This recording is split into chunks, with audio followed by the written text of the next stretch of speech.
You are not the first to set foot here. You won't be the last. Without question, your path is unique. Layers upon layers of history.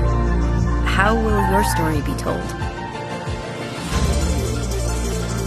This was built on something. More than steel, Marble, concrete, and earth. Foundations. Durability, resilience, flexibility, intelligence, resolve, ingenuity, kindness. Sweeping curves, switchbacks and bends. What is around the next corner? Insurmountable odds. You must keep moving. Challenge each other. Don't do just enough. Find that thing that sets you apart and show it to the world. We've seen struggles. We've witnessed redemption. Learn from the past. Come back stronger than ever before. Build stamina. Build strength. Build connections. Build relationships. Build a future. Build your reward. Build something. Everything old is new again. Everything different is the same. We've seen it all before. And it is all new and exciting and completely fresh. It's up to you. It's up to you. It's up to us. It's up to us. What will you do? What will you build? What will you build? I want to build something. I want to build something. I want to build something. Let's build something together.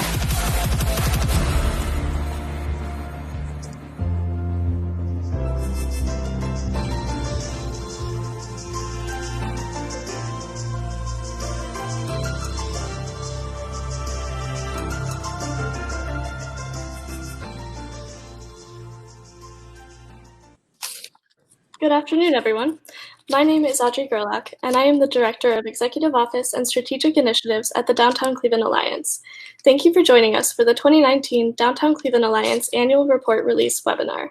Following today's presentation, I will moderate a Q&A. To submit a question, type it into the chat box on the lower right-hand corner of your screen and click the question mark icon to make sure it is entered as a question. I will now turn it over to our President and CEO, Joe Marinucci. Good afternoon, everybody, and thanks, Audrey. We really appreciate everyone joining us today. On behalf of our DCA team, as well as our DCA and DCIC boards and our neighborhood-based partners, welcome to our first annual report webinar. Please note this is our first webinar event, so please be patient with our technology as all of us adapt to these new communication platforms we're experiencing across the board. We are grateful to our webinar's presenting sponsors, the K&D Group, First National Bank, and the Millennia Companies, as well as our supporting sponsors, Allegro Realty, CBRE, Cresco Cushman and Wakefield, Colliers, and Playhouse Square Real Estate Services. As many of you know, the annual report event is typically focused on recognizing the milestones of the past year. But we would be remiss today if we did not recognize the current impact of the coronavirus and the work from home directives, which have greatly affected our downtown and our community. The most important task for all of us is to ensure that everyone is safe and recognizing that we are all in this together. Please note that just like many of you, our professional staff are working from home and continuing to work on downtown's priorities. And by providing essential services, our ambassadors continue to provide much needed safety and cleanliness services to our downtown neighborhoods. And please remember that downtown is home to over 18,000 residents, and that's one of the reasons the ambassadors' work is so critical. And we have been working hand in hand with our strategic partners at the city, the county, GCP, Destination Cleveland, as well as Historic Gateway, Historic Warehouse District, Playhouse Square, Flats Forward, and the Campus District. Our goal is to ensure that our small businesses, retailers, and restaurants have access to federal, state, and local programs and initiatives that will help them bridge the economic impact of this crisis. And we are continuing to promote initiatives like Takeout Tuesday to assist businesses in the short term. Today, we will walk you through downtown's successes in 2019 and provide you with more perspective on efforts to help get through the next couple of months. Michael Deemer, our Executive Vice President of Business Development, will share with you the 2019 report and outline our efforts going forward. And as Audrey indicated, after Michael's presentation, Michael and I would be available to answer any questions that you may have. So with that, I'm going to turn it over to Michael for the rest of the presentation. Michael? Thank you, Joe, and thanks to all of you for joining us. I especially want to join Joe in thanking our sponsors for making our annual report and today's event possible. And I also really want to thank our business development and marketing teams who have worked very hard to complete this year's annual report and to produce today's webinar presentation. As Joe indicated, this is an annual report unlike any that we've ever released before, because we find ourselves in a moment and circumstances unlike anything that any of us have experienced before. We sometimes reach for analogies, whether it's the HIV/AIDS epidemic, 9/11, or the Great Recession, but none of them are quite like the moment that we're experiencing right now. Typically, I might stand before you and recount the successes of our organization and of downtown Cleveland over the last year, and then pivot to talking a little bit about our priorities and goals for the remainder of the year. But instead, I'm going to talk about our response over the last few weeks and how it's really brought out the best in our alliance. I'll then share some of the highlights from 2019, because I do think it's important to remind ourselves of the foundation that we're building on as we work together to pull ourselves through this. I'll then conclude with a look at our 2020 priorities and the work we're doing now to position downtown Cleveland for recovery. We began this year with a lot to be excited about. Austin-based Zilker Technologies announced it would open a downtown office. FinTech startup FundThatFlip announced it would add over 100 jobs and continue to grow in the 912 district. AdCom announced it would stay here and grow here. Global co-working brand Spaces announced it would open in the Warehouse district. And of course, Sherwin-Williams announced that it would build its future in downtown Cleveland. But over the last month, the world has changed, the ground's shifted beneath our feet, and we are weathering a pandemic unlike anything we've ever seen. We're extremely proud of the leadership shown by Governor Mike DeWine and Ohio Department of Health Director Dr. Amy Acton. They've taken decisive, evidence-based action to save lives. While other states struggle, Ohio and Cleveland are leaders in flattening the curve. And I think with each passing day, all of us are growing more and more thankful for the governor's foresight, planning, and communication. Just as the pandemic has really brought out the best in our state's leadership, it's also brought out the best of Downtown Cleveland Alliance, including our staff, our board, and our network of strategic partners. It's in times like this that we're really reminded of how much power there is in that word alliance. We are an alliance, which by definition means we rely on strategic partnerships to bring together the many critical components necessary to make what we do possible. Our team has worked tirelessly to adapt our strategies and meet the needs of the moment. I'm extremely proud of the work our team is doing. As it always does, downtown's success really begins with clean and safe. Even in the midst of crisis, especially in the midst of crisis, the foundation of a strong downtown begins with ensuring clean, safe, and welcoming environments that our ambassadors help ensure. Our ambassadors do remain on the job providing essential services to downtown residents and essential workers. They've adapted their work to focus more on outreach to people who are homeless in order to ensure that they have access to shelter and the social services they need. They've increased their bike patrols to allow them to better serve as additional eyes and ears for the Cleveland Police. And they're fulfilling a critical public health function by sanitizing crosswalk buttons, door handles, and bus shelters. We're doing our part to ensure the safety of downtown residents and essential workers, but we certainly aren't doing it alone. The collaborative relationships we've built over the years are now more important than ever. Our partnerships with the City of Cleveland, in particular the Department of Public Safety and the Division of Police, Cuyahoga County, RTA, the Northeast Ohio Coalition for the Homeless, Lutheran Metropolitan Ministries, and Frontline, just to name a few, have been on full display over the last few weeks, and again, more critical than ever. Our Business Development Center typically builds on the clean and safe foundation that our ambassadors help provide by branding and marketing downtown while providing a single point of contact for connecting businesses with market information, real estate representation, technical assistance, and advocacy support. Over the last few weeks, our business development team has also worked very hard to adapt our strategies to make sure that we're meeting the needs of the moment, getting communication and information into the hands of businesses as quickly as possible, and helping to make sure that businesses are aware of what types of relief are available for them, their workers, and our residents. We're tapping into our national networks at IDA and IEDC to identify best practices and bring them back to Cleveland while sharing a few of our own.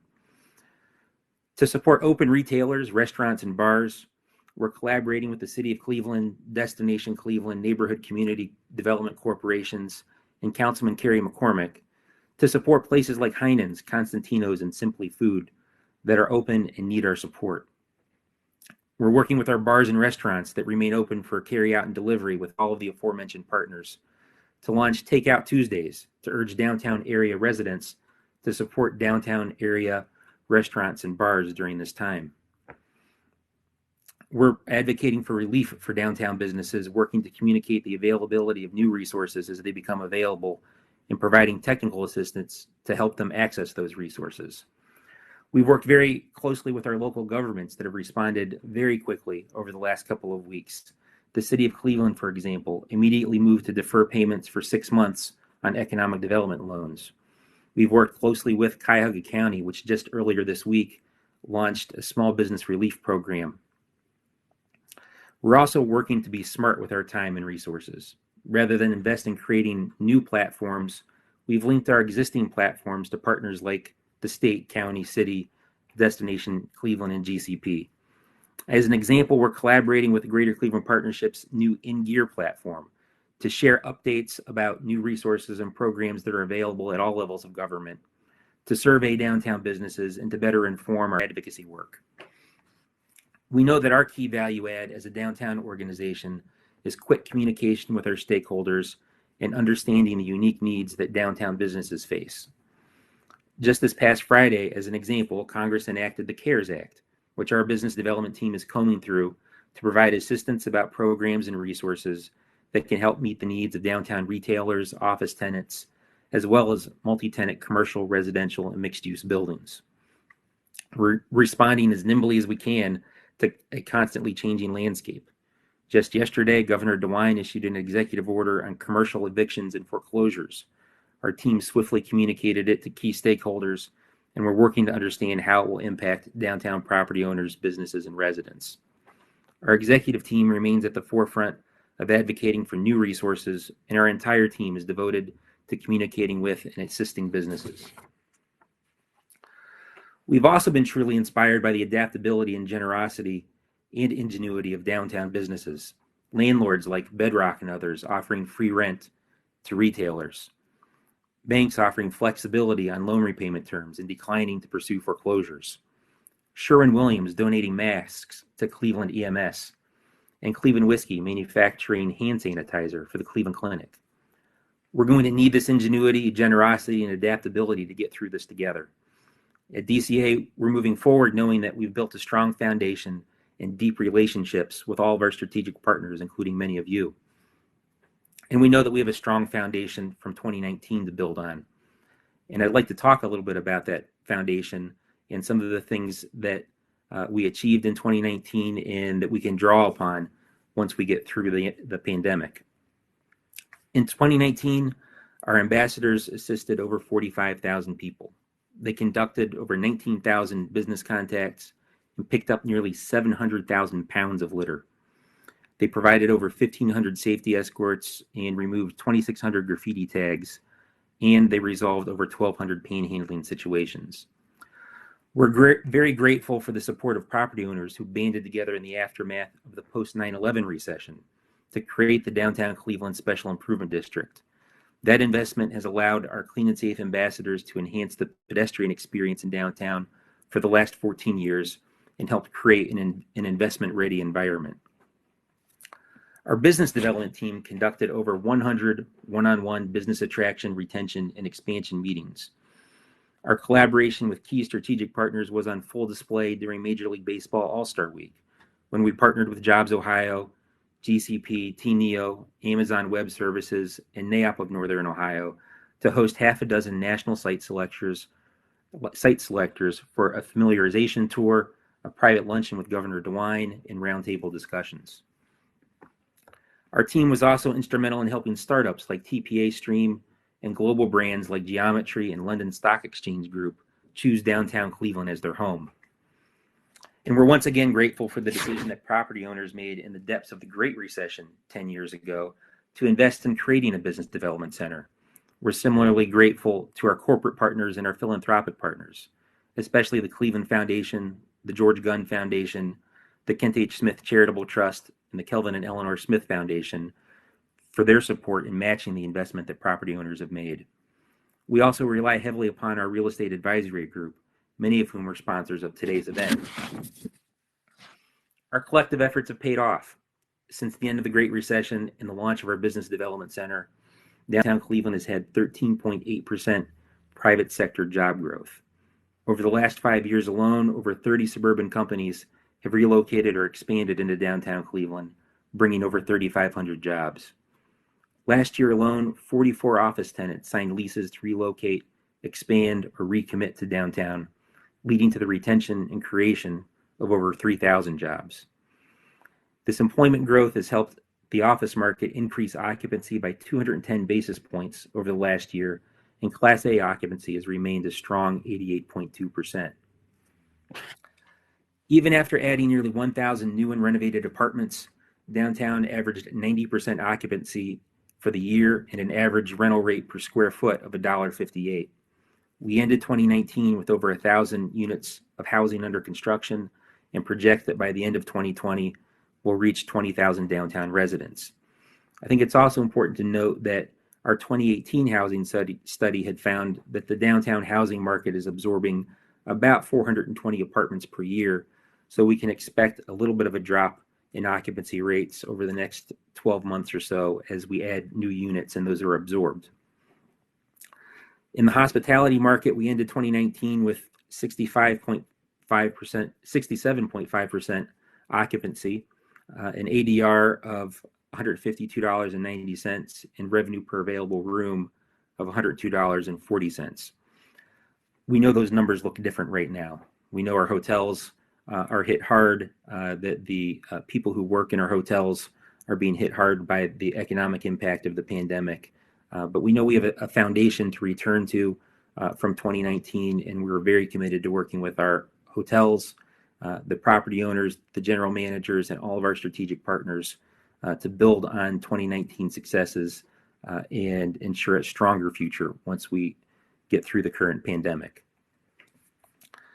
Over the last 10 years, since the end of the Great Recession and the launch of our Business Development Center, downtown has experienced over $8.5 billion of investment that's been completed, is under construction, or is planned. In 2019 alone, 11 major projects were completed, totaling over $535 million of investment. All of those projects were recognized with development awards at the 21st Annual Ruth Ratner Miller Awards Luncheon. We know that downtown Cleveland employers have a leg up on their peers and competitors when it comes up to talent recruitment and retention. And downtown Cleveland helps attract talent and businesses to the region as well. Why? Because downtown is the kind of place where people want to be. We work with our neighborhood-based partners to engage residents and build unique and authentic places that attract people, jobs, and investment. Enhancing the pedestrian experience through our Clean and Safe program has always been central to our mission. And now there's a growing recognition among property owners about the connection between streetscape, mobility infrastructure, and talent and business attraction. One of the key pillars of building a place that attracts talent, jobs, and investment is having a strong pedestrian experience and a strong retail environment. In 2019, downtown added 22 shops and restaurants, including one of the first DGX stores in the country. We continue to build unique retail experiences along historic Euclid Avenue with places like the Fifth Street Arcades, Heinen's, Geiger's, and East 4th Street. But we also know, as with hotels, retailers and restaurants are very much on the front lines of the economic impact of what we're experiencing right now. And we're committed to working with all of them to protect them as much as we can through the pandemic and to make sure that they're in a position for strong recovery afterwards. It would be hard for us to sit here as DCA and talk about 2019 without mentioning the Great Lakes Tall Ships Festival, which welcomed 40,000 visitors to the lakefront. It's a little bit hard to imagine 40,000 people getting together right now, but we accomplished it in in 2019, and those 40,000 visitors came out to see 11 historical ships from around the world and helped attract nearly 200,000 visitors to North Coast Harbor for the year. We also celebrated the Cuyahoga River in recognizing 50 years of resiliency and grinding that it took to transform a burning river into a development and talent attraction asset. At the end of the year, we hosted IDA President and CEO David Downey to release a profile of downtown Cleveland as part of IDA's series on the value and impact of U.S. downtowns and center cities. IDA emphasized the crucial role that downtowns play as epicenters of outsized economic impact, inclusion, vibrancy, identity, and resilience. Paraphrasing IDA, downtown Cleveland is a regional economic anchor that welcomes residents, employees, and visitors from all walks of life, that attracts new residents, a region-wide consumer base, and serves as an iconic symbol for the city. Most relevant to the current moment, downtown Cleveland plays a key role in ensuring stability, sustainability, and prosperity that can power citywide and regional efforts to bounce back from economic shock. These factors, economic impact, inclusion, vibrancy, identity, and resilience, create an environment that can not only withstand crises, but also lead the city and region out of them. It's these factors that help lead the city and region out of the Great Recession. And it's these factors that will be needed in the coming weeks and months, perhaps more than ever. Our newest and highest priority in 2020 is simply to help our downtown businesses, workers, and residents simply get through this. We know there's uncertainty with how long this will last and what the lasting impacts will be, but we're committed to working with all of you to get through it. Once we do, we know that we have to prepare right away for the global spotlight to return to downtown Cleveland with the Rock and Roll Hall of Fame induction ceremony and the NFL draft. We know we're going to have to work hard and quickly with our entire alliance of strategic partners to help our hotels, bars, restaurants, shops, and entertainment venues recover and prepare. We also know that we're going to have to work with the county and property owners to ensure that the pandemic's impact on property valuation is taken into account and addressed appropriately. At the same time that we're working to get through, we also know we need to work now to position ourselves to recover strongly when the time comes. From that perspective, many of our 2020 priorities remain intact, but with a greater sense of urgency. It begins with reauthorizing the Special Improvement District for another 5-year term. Just as the SID provided the key strategic platform for leading downtown Cleveland out of the Great Recession, the Improvement District will be even more critical when the stay-at-home orders are lifted. We know we need to complete historic Euclid Avenue and ensure that projects like the May Company, Euclid Grand, Lumen are completed, marketed, and successfully filled. We have to continue to build toward 30,000 residents and ensure the next generation of projects continues to move through the pipeline. In order to do that, we have to advocate for new urban development tools. We have to double down on our advocacy to create an Ohio Transformational Mixed-Use Tax Credit to build on the success of the Ohio Historic Preservation Tax Credit. We need to secure the approval of the Erie View Historic District and market that district to downtown property owners, developers, and investors. And we have to work with the city of Cleveland to advocate for housing tools to develop more for-sale housing in downtown and a more diverse portfolio of attainable housing in downtown Cleveland. And finally, we know from our market research that one of the surefire ways to accelerate talent, resident, and business attraction is to accelerate enhancing the pedestrian experience and improving mobility options and mobility infrastructure. We've seen just over the last few weeks what a difference it can make to live in a neighborhood where you can run all of your daily errands within a short 15-minute walk or bike ride. With the city of Cleveland engaging in its 10-year plan, RTA planning a system redesign, and NOACA leading the development of a downtown mobility plan, we have a unique opportunity to build a 15-minute neighborhood in downtown Cleveland. And we'll be at the front lines ensuring that we take full advantage of that opportunity. There's no doubt this is a challenging time, but we know tough times in Cleveland. We know how to scrap and we know how to grind it out. Our message to you today is that together we will get through this, that we're continuing to build, and that now more than ever, DCA is here as your go-to partner and resource. I'd like to conclude our prepared remarks at this point and open the floor for questions that Joe or I may be able to answer, moderated by Audrey Gerlach. If you've not already done so, you may enter your questions in the chat box below by clicking on the question mark icon in the lower left-hand corner. Thank you. Thank you, Michael. We don't have any questions yet, so I am just waiting for them to start trickling in.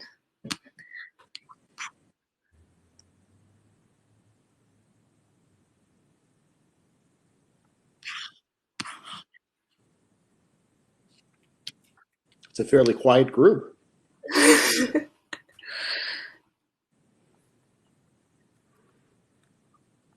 Everybody may still be checking out Governor DeWine's press A conference. few people starting to type.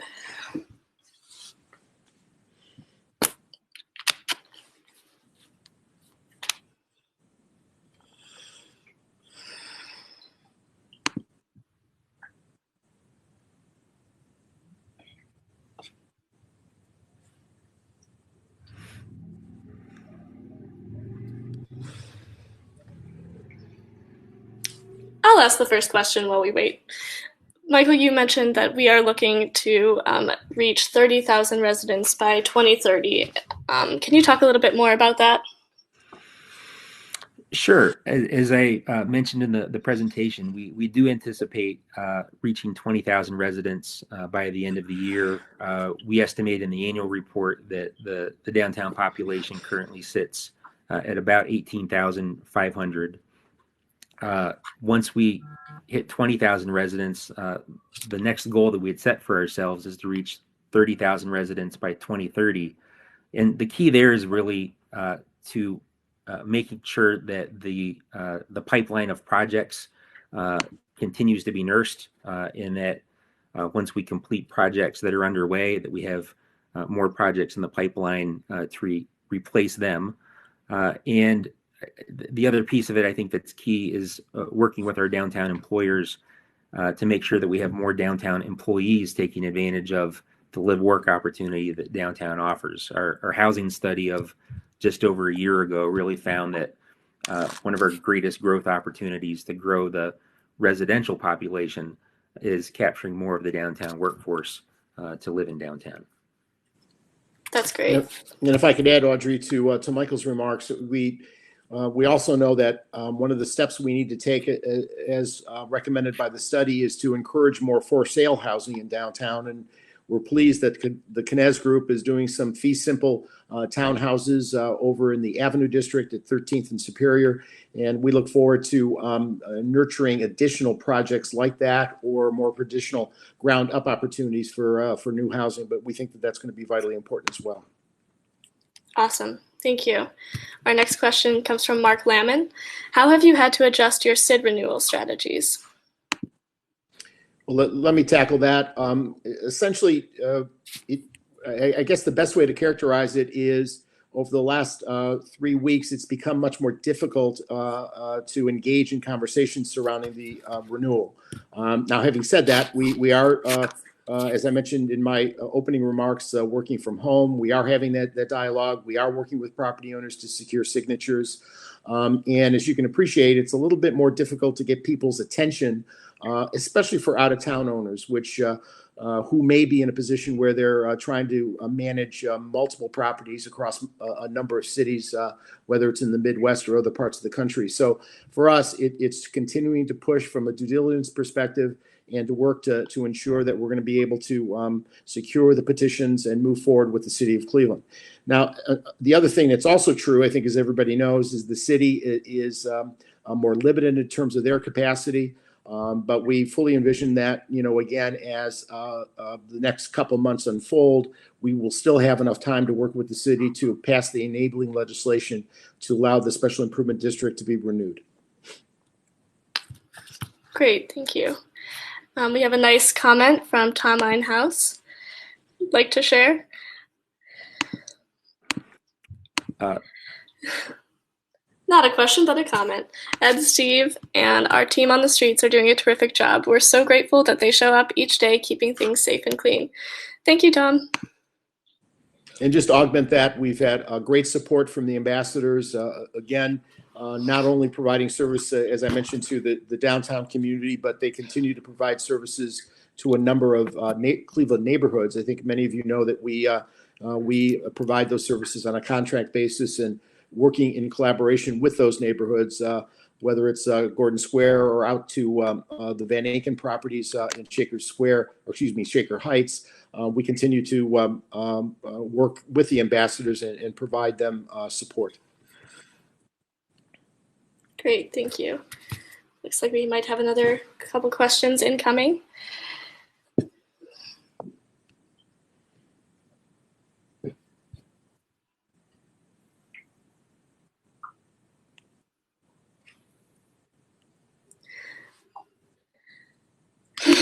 By the way, Another for nice comment. those of you who haven't been involved in the webinar, it is kind of awkward for us to sit and wait for questions. Usually, obviously, in a big room, the nonverbal cues that allow questions to move a little bit more effortlessly aren't available to us. But we appreciate your contributions. I appreciate this comment from Jess Wallace. I miss all of my DCA friends in downtown. Can't wait to be able to come back. I think we're all feeling that. Thank you, Jess.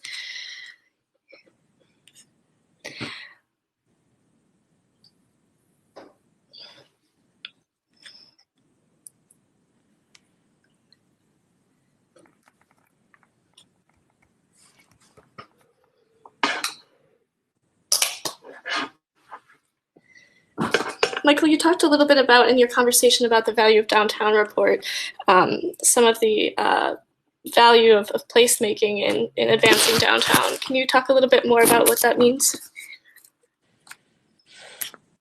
Sure. One of the things that IDA talked about in their visit to downtown Cleveland at the end of the year was, one of the ways that we could catch up to more established downtowns that they identified in their report was to do things like improve our bike infrastructure, our streetscaping, the safety and of sidewalks, crosswalks, to make it a little bit more user-friendly pedestrian experience, improving the streetscape, improving lighting. Those sorts of strategies are things that we've made some progress on, but that we certainly had some room to grow on. And it's really those types of things, that connective tissue within a downtown that helps really create the environment that people want to live in, work in, and visit. And the more that we can do that based on their experience in other downtowns and seeing the way that other cities have grown, we could really accelerate our own residential growth and, by extension, our own job growth by engaging in some of those things. Awesome, thank you. We have two questions in about retail. So I will bring up, if I can, Eric Tolbert typed in a question. With the goal of 30,000 residents by 2030, can you talk about your plan for the addition of retail in downtown by 2030? Well, let me kick off, and then Michael can join me. One of the things that we had anticipated earlier this year, we brought together representatives from the brokerage community as well as stakeholders, in particular along Euclid Avenue, recognizing that with the current phase of construction being completed, Euclid in many ways would represent the exact type of mixed-use environment that we're trying to create for the rest of downtown. Coupled with great mobility options and great public transit options. And we were anticipating trying to position ourselves aggressively in Las Vegas for the spring ICSC conference. As we've discussed, obviously that conference is not going forward, but in recent conversations, I think with the brokerage community, we're now thinking through, again, how do we, continue to support our current retailers to make sure, again, during the next couple months to 3 months that we're supporting them.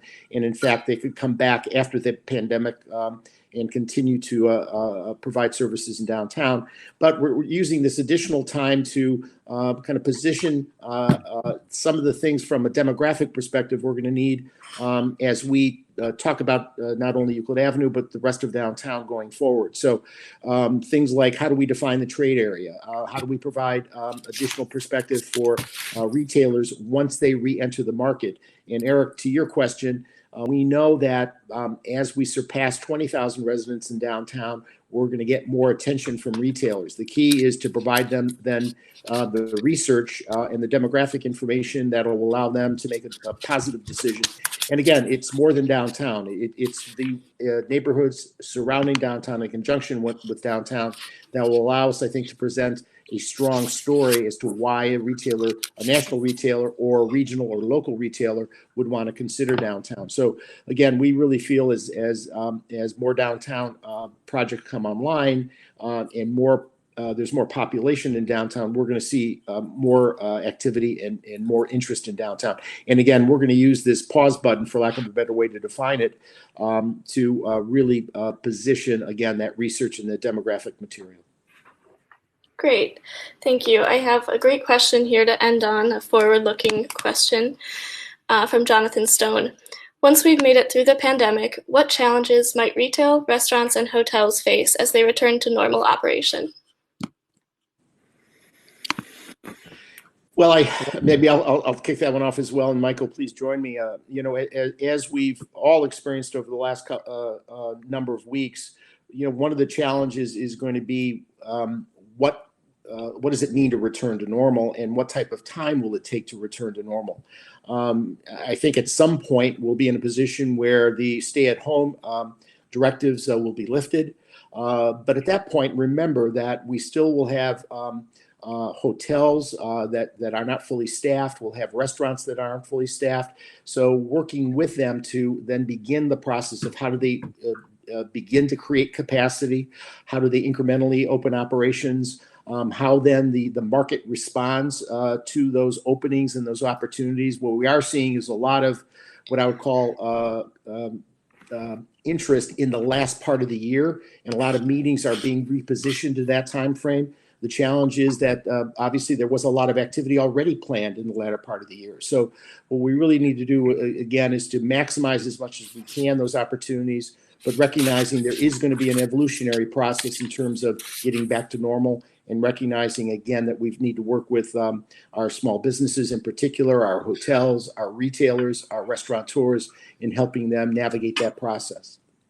And obviously, key to that is going to be some of the federal, state, and local tools that would be available to help them through that process. And Michael, I don't know if you would add anything to that. Yeah, I think the only thing that I'd add is just to emphasize the point that I think that one of the most challenging things is going to be helping as many shops and restaurants remain in operation through the pandemic so that they're in a position to be there when things get back to whatever normal looks like after we get through this, as Joe described. And I think there are things that we can all do to help make that happen. I mentioned Takeout Tuesdays during the presentation. We don't have to limit ourselves to ordering carry out and delivery from our downtown restaurants to just Tuesday. That's something that we can do with greater frequency, and that's a big help to restaurants and bars at this moment in time. A lot of retailers are closed, but even though their storefronts are closed, a lot of them have online operations. And I'd encourage you, for your favorite local retailers, check to see if they have an online presence. I know, for example, a number of downtown retailers have been having specials on Thursdays online, and that's a very important tool to help our retailers remain in operations and remain in business. And as Joe mentioned, one of the things that we're very focused on at DCA is making sure that all of our small businesses are aware of the new programs that are being made available, the new resources, and are able to access them. And I'd also add a couple other points to the ones that Michael just made. We've seen the growth of online purchasing with Amazon and other types of national sites along that line. I think this could be a period where we say the community says, hey, let's buy as many products and services as we can locally in the months to come. And that will be a great way to jumpstart Northeast Ohio and make sure that from our perspective, we're recognizing that the more dollars we can spend in Northeast Ohio, the more those dollars are going to regenerate within the economy and create more economic activity. So I think, again, that's part of it. And the other might be, again, my guess, and I know we've spoken with Destination Cleveland, but my guess is people are going to be more inclined to do things at home or in their community when they feel more comfortable being out. In other words, staycations, I think, are going to be very, very important in terms of our incremental next steps. And again, getting people to rediscover things like the Museum of Art and the Rock and Roll Hall of Fame and the Science Center and recommit to some of the venues in downtown and maybe postpone that longer term vacation. And we all know airline travel is going to be very limited for the foreseeable future. Therefore, how do we maximize people's decisions and really promote them to spend those pent-up demand dollars that they've not been spending over the last month in downtown and in our community? Looks like we have a follow-up question to that from Melissa Furchill. Would that mean DCA sponsoring or promoting buy local events? Yeah, I think, Melissa, that's exactly the type of strategy that we're beginning to think about. In fact, we had our marketing committee together earlier today, and beginning to talk about what types of strategies we can plan now to put in place for after the pandemic. But I think that the Takeout Tuesday, as an example, is a platform that we could explore replicating and urging people to do even as they're making online purchases through the pandemic. So I think that's exactly the kind of thing that we're going to need to think about doing both while we're in the middle of this and as we begin to emerge from it. And by the way, we are working very closely with our neighborhood-based partners, Historic Gateway and Historic Warehouse District, on those types of strategies as well. Because again, we know if we can work with those retailers at the neighborhood-based level, whether it's at the Fifth Street Arcades or whether it's on Euclid or whether it's in the Warehouse District, we know, again, those buy local strategies, those buy local events work very, very well. We historically have had great success with things like Walnut Wednesdays for the food truck industry. Again, we're going to be exploring how do we do similar things for the bricks and mortar industry, for lack of a better way to define it. That's great. And you'll just notice at the top of your screen, we've added a little call to action box that lists a whole list of retail to support Downtown Now, if you're interested in checking that out. I think that about concludes our Q&A. So thank you all for submitting questions, and thank you again for joining us today. I would like to thank once again our sponsors, our presenting sponsors, K&D, First National Bank, and the Millennia Companies. In addition, we have support from our supporting sponsors, Allegro Realty, CBRE, Colliers, Cresco Cushman & Wakefield, and Playhouse Square Real Estate Services. Please look out for a digital copy of our annual report in your inbox if you haven't seen it yet. And thank you again for your partnership in moving downtown Cleveland forward.